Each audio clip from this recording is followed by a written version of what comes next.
Okay, Garden Journal number 9, June 11th. This time I'm going to be talking about my love affair with delphiniums and flowers in general, and I wanted to share a little bit of some of the truths and some of the things that I've learned and what I like to call my apprenticeship to nature in my time gardening.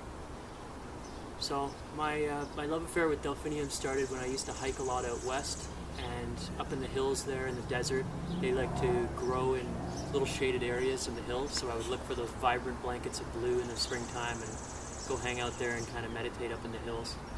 And my passion for delphiniums has grown as I've learned to cultivate them here out east and grown them from a seed. So we can watch in all stages as they start to bud and set flowers, and because we're watering them so much, they last a lot longer than they do out in the wild. They're some of my favorite colors, the deep blues and purples, and amazing for pollination, so I love to have delphiniums in the garden. So I'll show a slideshow of all the delphiniums we've grown here, and I didn't want the other flowers to feel left out and neglected, so I'm going to do a longer version of the video with all the flowers that we've grown in the last 5 years in our garden.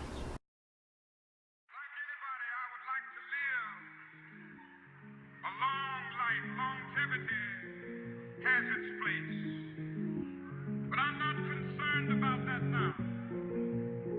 I just want to do God's will.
Gardening for me has not only given me a chance to nourish my body and save money by growing amazing food with a lot more nutrition than anything you'll buy in the store, but also growing things like flowers and just growing anything from seed up to adulthood has really served to be food for the soul.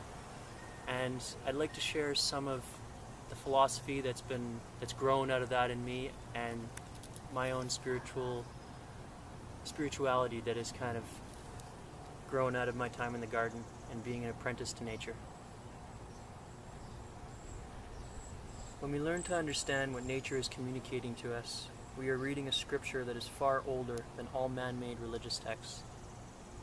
In this ancient gospel, as old as the mountains and as ancient as the seas, is written wisdom which teaches us to live in peace, abundance, and harmony with our fellow beings. Through opening our eyes to the symbiosis present in all levels of nature, we are invited to become one with a resilient and learned community of life. When we pay attention to these interwoven facets of nature, which have coexisted in perfect balance for countless millennia, we are then able to emulate and embody those living systems and apply their tested and proven wisdom to our relationships in our lives and societies on Earth. Through learning from those ancient living libraries of knowledge, which were created through eons of trial and error while nature experimented with what works and what does not, we can begin to let go of our unsustainable path and choose a new direction as a species.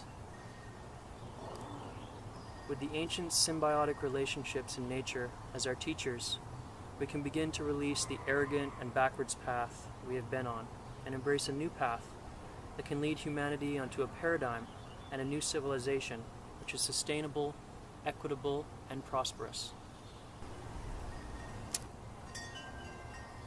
I discovered this ancient scripture when I learned to read the soil, watch the skies, and help the things that live in between to grow and thrive.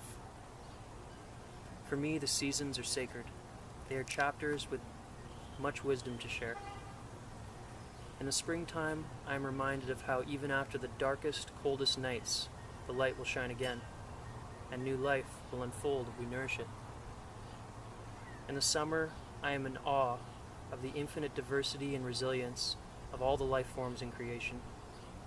I walk in cathedrals with mossy floors, proud tall walls of trees, with arms outstretched that paint the blue-stained glass roof speckled in green. In the autumn, I learn about acceptance, releasing what no longer serves me, and giving my time and energy so that future generations can enjoy the same blessings that I have. In the winter, I learn about trust, faith, courage, and seeing beautiful moments in what most would consider less than. The seasons speak to us of ancient agreements between the elemental kingdoms and lessons learned through eons. Each time you cradle a handful of rich soil in your hands, you are holding our most precious inheritance. In your hands is the story of 1,000 bountiful seasons and the hope of 1,000 that have yet to be. When you work with the earth and nourish things to grow and achieve their highest potential, you are showing reverence for this sacred gift we've been given. A sanctuary, a home that provides all we need to live in peace, happiness, and prosperity. All it needs is a handful of seeds and some TLC. Okay, so thanks for watching. That's Garden Journal number 9, signing out.